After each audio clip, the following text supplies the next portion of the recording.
Kali ini kita akan masuk dalam berbagai jenis ancaman yang mengancam integrasi nasional Indonesia. Yang pertama adalah ancaman di bidang ideologi. Seperti yang kita ketahui bahwa ideologi negara Indonesia adalah ideologi Pancasila. Dengan demikian, maka setiap tingkah laku warga negara Indonesia dalam berbagai bidang kehidupan harus diwarnai dengan nilai-nilai Pancasila. Namun dengan kemajuan teknologi saat ini, di era globalisasi yang tidak bisa kita bendung berbagai pengaruh, maka tidak tertutup kemungkinan negara kita akan dimasuki oleh berbagai ideologi. Misalnya ideologi liberal, ideologi komunis, bahkan saat ini berkembang ideologi khilafah. Nah, ini adalah ancaman bagi ideologi Pancasila. Misalnya ideologi liberal yang mengajarkan kebebasan sebebas-bebasnya, ini mengancam ideologi Pancasila yang memberi kebebasan kepada warga negara untuk berkreasi, untuk berusaha dalam berbagai bidang kehidupan, namun dibarengi dengan ikatan terhadap norma-norma yang ada seperti norma hukum, norma kesusilaan, norma kesopanan, norma adat istiadat. Jadi dalam negara Pancasila kita diberi kebebasan, namun dengan penuh tanggung jawab. Berbeda dengan di negara yang menganut ideologi liberal, di mana setiap warga negara bebas melakukan apapun, yang penting tidak mengganggu kebebasan orang lain atau tidak mengganggu hak-hak orang lain. Nah, ini perbedaan antara ideologi liberal dan ideologi Pancasila. Dengan keadaan saat ini, maka ancaman dari ideologi liberal dapat mengancam ideologi Pancasila yang dianut oleh Indonesia, di mana kemungkinan ada warga negara Indonesia yang melihat bahwa nilai kebebasan yang sebebas-bebasnya itu adalah hal yang baik, sehingga akan meninggalkan nilai Pancasila yang menjunjung tinggi kebebasan yang bertanggung jawab. Selanjutnya, nilai dari ideologi komunis. Ideologi komunis pernah mengancam Indonesia di dalam pemberontakan Partai Komunis Indonesia yang telah terjadi dua kali di Indonesia, yaitu tahun 1948 dan 1965. Bahkan hari ini ideologi komunis telah dijadikan sebagai bahaya laten bagi bangsa Indonesia. Sehingga dengan demikian ideologi komunis hendaknya kita waspadai. Beberapa hal yang sangat prinsipil yang ada di dalam ideologi komunis sangat jauh berbeda dengan ideologi Pancasila. Misalnya dalam hal meyakini adanya Tuhan. Ideologi Pancasila sangat menjunjung tinggi nilai-nilai ketuhanan. Dalam negara Pancasila sangat menghargai atau sangat meyakini adanya Tuhan. Sementara dalam negara yang menganut ideologi komunis, paham komunis ini tidak mengakui adanya Tuhan atau ateis. Dan berbagai bidang kehidupan itu semuanya dalam negara komunis itu semuanya adalah dalam campur tangan pemerintah. Sementara di dalam negara Pancasila hanya hal-hal tertentu yang berkaitan dengan haji hidup orang banyak yang dibarengi dengan kebijakan-kebijakan yang dibuat oleh pemerintah. Dan tentunya kita sebagai negara Pancasila menjunjung tinggi nilai-nilai Pancasila, sangat menghargai berbagai nilai yang tentunya telah menjadi bagian dari masyarakat Indonesia selama ini. Jangan sampai itu digantikan dengan ideologi komunis. Dan yang berikutnya adalah ideologi yang mulai muncul, namun sebenarnya ini adalah ideologi yang lama, namun baru mulai berkembang di Indonesia, yaitu ideologi khilafah. Untungnya bahwa pemerintah saat ini telah mengantisipasi dengan sangat baik dengan melarang ideologi ini berkembang, menutup organisasi-organisasi yang menjunjung tinggi nilai atau ideologi dalam khilafah ini. Intinya bahwa ideologi khilafah ini adalah pembelokan dari ajaran agama. Jadi seolah-olah mereka menjunjung ajaran agama untuk diterapkan dalam pemerintahan, namun pada kenyataannya mereka tidak menjunjung nilai-nilai agama tersebut. Karena itu ini yang harus dihindari dalam kehidupan kita sebagai negara yang berideologi Pancasila. Hendaknya kita mewaspadai setiap yang ada dari berbagai ideologi yang masuk ke Indonesia melalui berbagai sarana-sarana yang ada. Ini mengenai ancaman di bidang ideologi.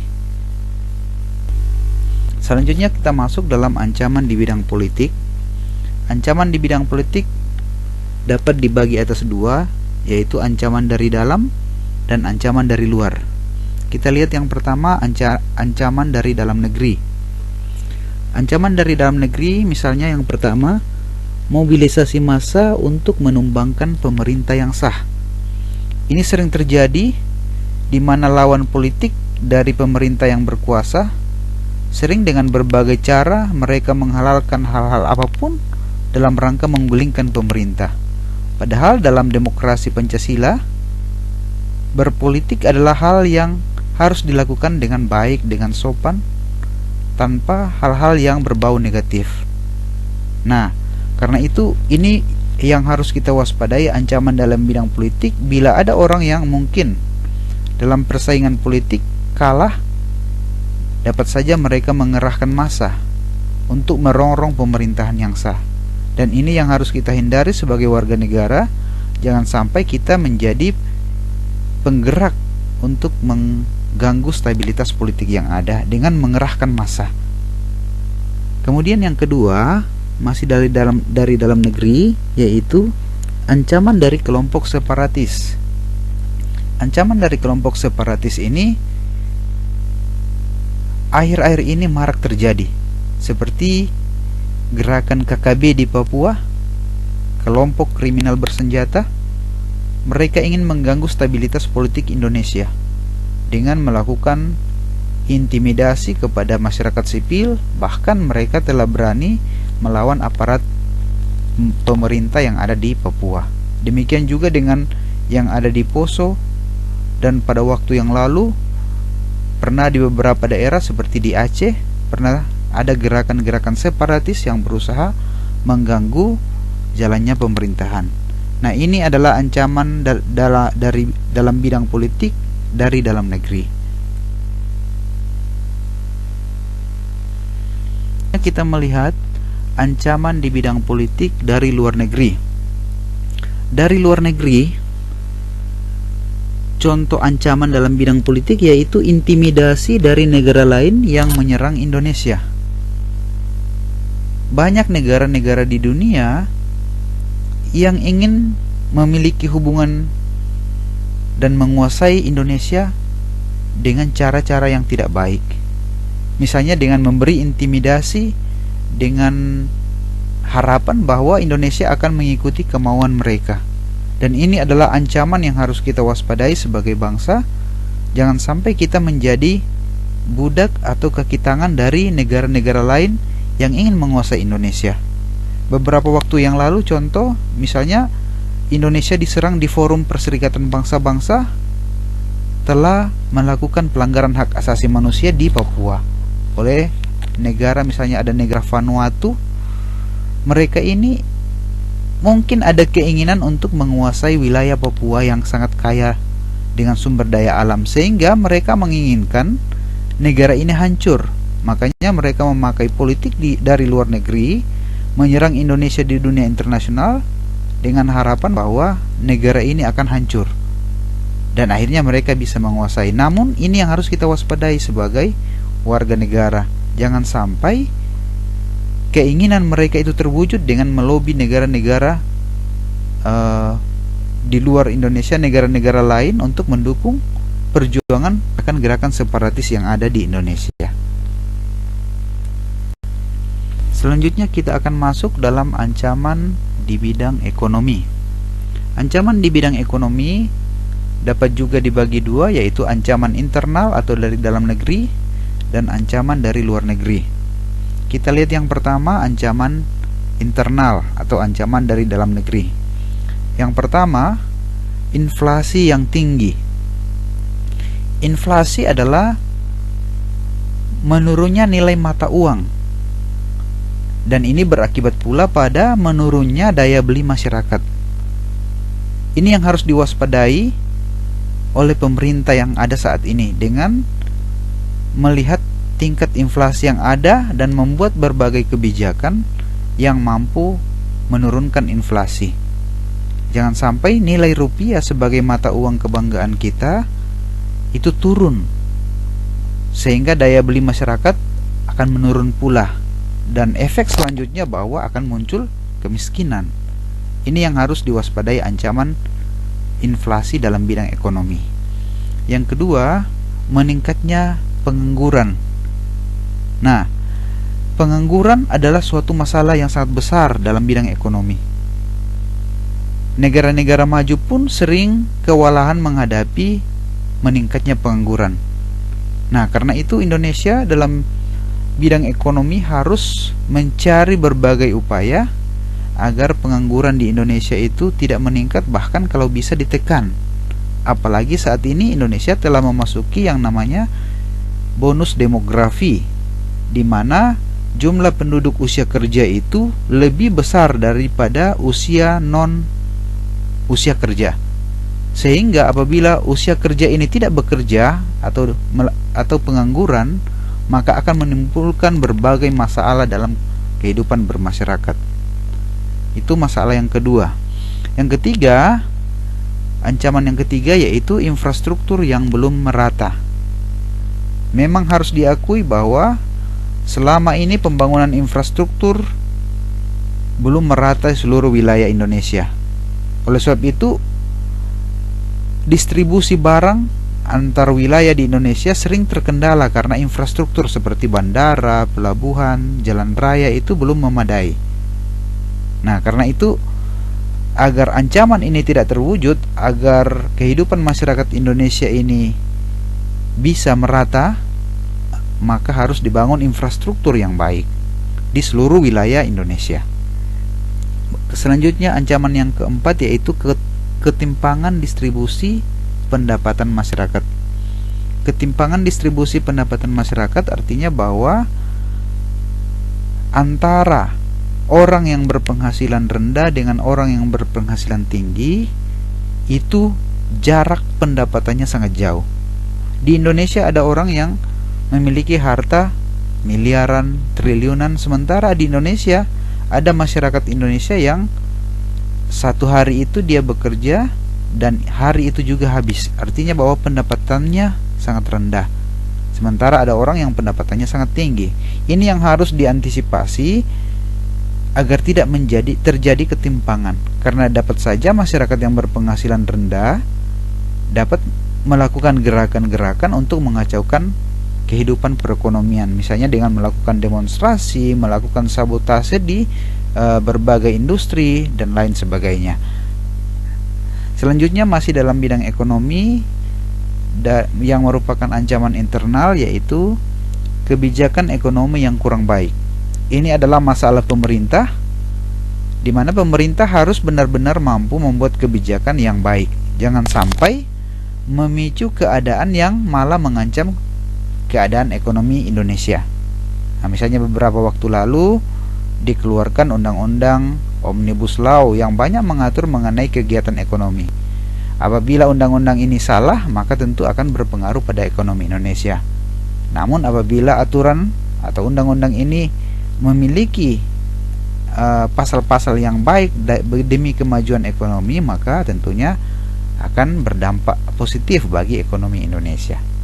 Nah, ini beberapa ancaman internal dalam bidang ekonomi.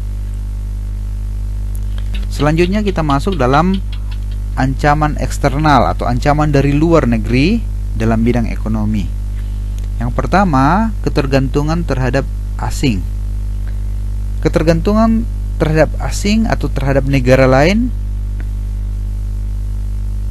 itu harus dikurangi. Memang kita tidak dapat hidup tanpa bantuan dari negara lain, tanpa kerjasama dengan negara lain, terutama dalam bidang ekonomi. Namun harus diantisipasi jangan sampai kita tergantung kepada satu negara. Jangan sampai kita tergantung terhadap sebuah negara besar. Karena apabila itu terjadi, maka kita akan menjadi jajahan dari negara itu. Dalam artian bahwa kolonialisme akan terjadi kepada kita kembali. Tentu kita tidak ingin terjadi penjajahan kembali seperti pada masa lalu. Nah, saat ini mungkin penjajahannya tidak akan terwujud seperti model masa lalu, namun apabila negara asing telah mengendalikan ekonomi kita, maka itu adalah neokolonialisme atau penjajahan model baru. Jadi sedini mungkin kita harus menyadari bahwa ketergantungan terhadap negara lain itu harus dikurangi. Yang kedua, ancaman eksternal, yaitu daya saing yang rendah. Ini yang harus diantisipasi secepatnya, karena persaingan di era globalisasi ini bukan hanya persaingan antar manusia di Indonesia, antar warga negara, namun juga persaingan dengan negara-negara lain. Globalisasi membuka batas-batas negara, sehingga orang-orang asing yang mungkin memiliki keahlian yang lebih baik, dapat saja mereka datang bekerja di Indonesia. Dan ini menjadi saingan kita. Nah, dengan daya saing yang rendah, kualitas manusia Indonesia yang mungkin masih belum mampu bersaing dengan mereka, ini akan menjadi ancaman. Nah, karena itu harus ditingkatkan daya saing kita dengan pendidikan yang baik. Yang ketiga, kinerja ekonomi yang buruk. Kinerja ekonomi yang buruk ini juga menjadi ancaman. Nah, tentu dalam hal ini tugas dari pemerintah bagaimana meningkatkan kinerja ekonomi yang baik, sehingga nantinya kita mampu bersaing dengan negara lain. Yang berikut masih dari luar negeri, ketidakpastian ekonomi global. Ekonomi global ini atau ekonomi negara-negara di seluruh dunia itu tidak pasti. Ada yang memang ekonominya bagus, tentu pertumbuhannya sangat baik, tapi ada juga yang negatif pertumbuhannya. Artinya bahwa secara akumulasi ekonomi dunia itu dapat saling mempengaruhi, dan ini harus disadari dalam pembangunan ekonomi Indonesia. Jangan sampai ekonomi Indonesia terpengaruh dengan ketidakpastian ekonomi global dan kita terseret ke arah yang negatif. Inilah ancaman-ancaman di bidang ekonomi yang saya berikan beberapa contohnya. Masih banyak ancaman yang lain, namun itu dalam rangka pengembangan. Adik-adik bisa membaca dari buku sumber yang ada. Selanjutnya kita masuk dalam ancaman di bidang sosial budaya. Yang pertama, ancaman dari dalam negeri. Contohnya misalnya kemiskinan. Kemiskinan adalah sebuah masalah sosial yang sangat mengganggu. Di semua negara yang masih terdapat masyarakatnya di bawah garis kemiskinan, itu akan menjadi masalah besar, karena orang-orang yang miskin membutuhkan makanan dan mereka tentunya akan berusaha memenuhi kebutuhan itu. Pada akhirnya terjadi multi efek domino. Misalnya orang yang miskin akan berusaha memenuhi kebutuhannya dengan misalnya mencuri, itu adalah masalah sosial. Dengan merampok, dengan menipu, dengan menjual narkoba dan lain sebagainya. Ini adalah sebuah masalah sosial yang harus diantisipasi, kemiskinan ini. Yang berikut, keterbelakangan. Nah, keterbelakangan dalam hal ini pendidikan, pengetahuan. Tingkat pendidikan di Indonesia ya mungkin baru rata-rata tingkat SMP SMA. Ini masih jauh di bawah negara-negara lain yang rata-rata sudah sarjana. Ini yang harus ditingkatkan ke depan, di mana masyarakat Indonesia harus mendapatkan pendidikan yang lebih tinggi, dengan harapan keterbelakangan masyarakat akan terangkat dengan ilmu pengetahuan yang dimiliki oleh masyarakat. Ancaman yang lain dalam negeri yaitu ketidakadilan. Dalam hal ini, ketidakadilan di berbagai bidang kehidupan, bukan hanya ketidakadilan dalam bidang hukum, tapi dalam berbagai bidang kehidupan harus diwujudkan keadilan yang seadil-adilnya, dengan harapan bahwa orang-orang yang dulunya tidak mendapatkan keadilan akan merasa senang, akan merasa adil, sehingga mereka tidak menjadi ancaman di dalam negeri sendiri. Yang terakhir, ancaman dari dalam negeri yaitu melunturnya nilai-nilai budaya Indonesia asli.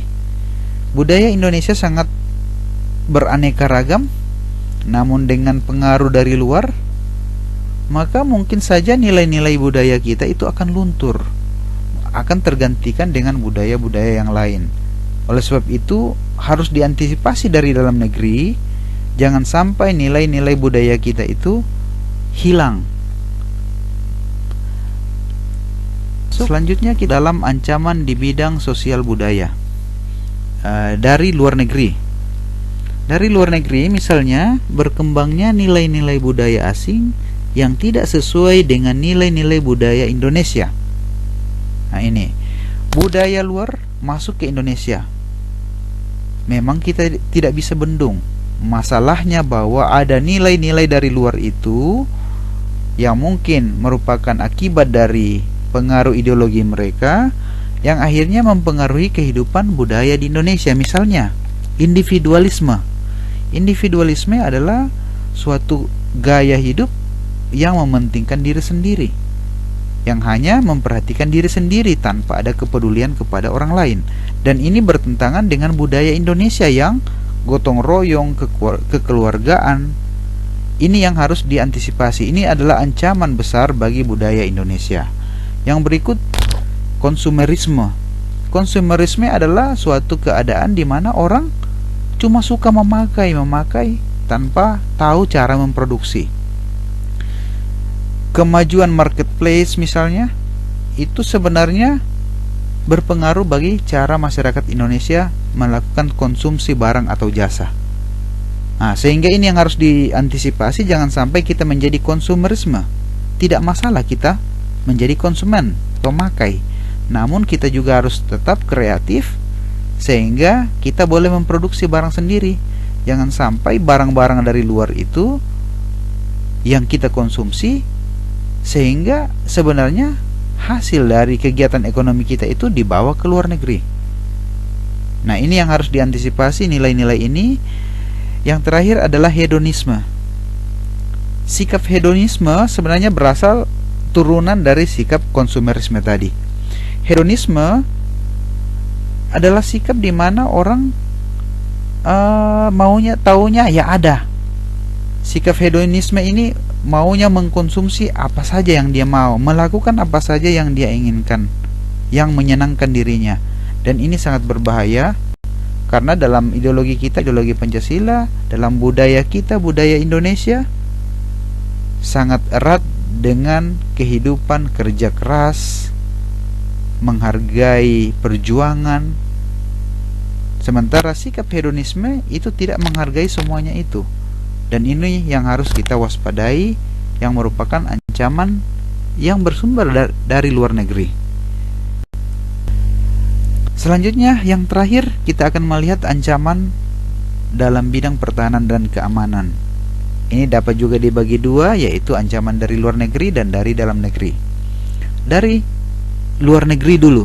Yang pertama, perang yang tak terbatas. Mungkin ini belum terlalu berbahaya atau tidak menempatkan Indonesia di ancaman ini, namun ini perlu juga tetap diantisipasi. Kondisi stabilitas di kawasan Asia saat ini sedang panas, sehingga tidak tertutup kemungkinan suatu waktu Indonesia akan masuk dalam perang ini. Memang sekarang belum perang terbuka, namun sedang terjadi perang Psy-War antara misalnya Amerika Serikat dengan Tiongkok di Laut Cina Selatan. Ini sedang terjadi perang Psy-War, perlombaan persenjataan, perlombaan alutsista, sehingga sangat mengkhawatirkan sebenarnya bila suatu waktu terjadi perang yang terbuka, bisa berbahaya bagi Indonesia. Kemudian yang berikut, perang terbatas. Perang terbatas ya perang antar negara. Ini juga perlu kita antisipasi melihat bahwa negara kita memiliki wilayah yang dikelilingi berbagai negara, sehingga bisa saja terjadi konflik yang bisa mengakibatkan perang. Yang berikut, konflik perbatasan negara. Nah, ini ada kaitan dengan yang keempat, yaitu pelanggaran wilayah. Konflik perbatasan negara dan pelanggaran wilayah ini sering terjadi. Mengapa? Karena negara kita sangat luas, sementara alutsista kita, tentara kita untuk menjaga keamanan itu terbatas, sehingga sering wilayah-wilayah kita itu dilanggar oleh negara lain, dan itu sering memicu konflik antar Indonesia dengan negara-negara lain yang melanggar perbatasan kita. Nah, ini ya yang perlu kita antisipasi dari luar negeri. Dari dalam negeri, ancaman yang ada misalnya gerakan separatis, yaitu orang-orang yang ingin memisahkan diri dari Indonesia, berjuang mengganggu keamanan, dan mereka berjuang untuk mendirikan negara baru, misalnya mengganggu pemerintah yang sah misalnya. Ini adalah sebuah ancaman dari dalam negeri. Selanjutnya, konflik horizontal atau konflik antar warga, antar komunitas di dalam masyarakat. Ini sering terjadi antar suku, antar agama, antar kelompok-kelompok massa. Ini sering terjadi konflik, dan ini adalah gangguan keamanan yang harus segera diantisipasi karena merupakan ancaman bagi integrasi kita. Baru yang berikut, terorisme. Aksi-aksi terorisme ini sudah beberapa kali terjadi, mengganggu keamanan kita. Misalnya dengan meletakkan bom di tempat-tempat umum dan lain sebagainya. Yang berikut misalnya perang informasi. Perang informasi ini sering dilakukan dengan menggunakan teknologi internet misalnya. Sering terjadi perang informasi antara orang-orang yang memiliki kepentingan-kepentingan dalam negeri. Misalnya partai politik, para penguasa, mereka saling menyerang informasi, membangun informasi-informasi yang tidak benar. Nah, dan ini yang sering dilakukan, akibatnya bahwa masyarakat yang membaca informasi itu sering terkelompok-kelompokkan di dalam kelompok yang mendukung dan yang tidak mendukung. Dan ini adalah sebuah ancaman yang harus diantisipasi. Selanjutnya yaitu kekerasan politik. Ini kekerasan politik misalnya perebutan kursi di dalam partai politik, perebutan kursi di lembaga-lembaga negara yang mengakibatkan kekerasan. Nah, ini yang harus diantisipasi, jangan sampai mengarah ke arah perpecahan bangsa. Dan yang yaitu perang cyber. Nah, ini ada kaitan dengan tadi di perang informasi tadi. Perang cyber artinya dengan menggunakan internet, menggunakan dunia maya untuk saling menyerang satu dengan yang lain. Dan ini walaupun bukan perang militer, namun bahaya karena dapat memicu kelompok-kelompok dalam masyarakat untuk saling bertikai, dan akhirnya bisa memicu adanya perang terbuka. Inilah ancaman-ancaman di bidang pertahanan keamanan, dan untuk pembelajaran kali ini kita sudah mengetahui semua ancaman yang mengancam Indonesia, baik dalam bidang ideologi, politik, ekonomi, sosial budaya, dan pertahanan keamanan. Di bagian akhir ini, mari kita mengerjakan tugas. Jadi silakan adik-adik menuliskan di kolom komentar. Yang pertama itu adalah silakan adik-adik melihat keadaan adik-adik. Apakah adik-adik pernah mengalami salah satu dari ancaman terhadap NKRI yang telah kita bahas di atas tadi? Apakah Anda pernah lihat, Anda pernah rasakan? Kira-kira ancaman mana yang pernah Anda lihat terhadap negara kesatuan Republik Indonesia? Setelah itu, silakan tuliskan nama ancamannya, dan kira-kira menurut Anda apa peran warga negara, dalam hal ini Anda sebagai warga negara, dalam rangka mencegah berbagai ancaman terhadap integrasi bangsa. Nah, jadi silakan adik-adik tulis komentar adik di kolom komentar, sehingga nantinya itu menjadi bahan evaluasi, untuk menjadi bahan diskusi, untuk kita renungkan bersama mengenai ancaman terhadap negara kesatuan Republik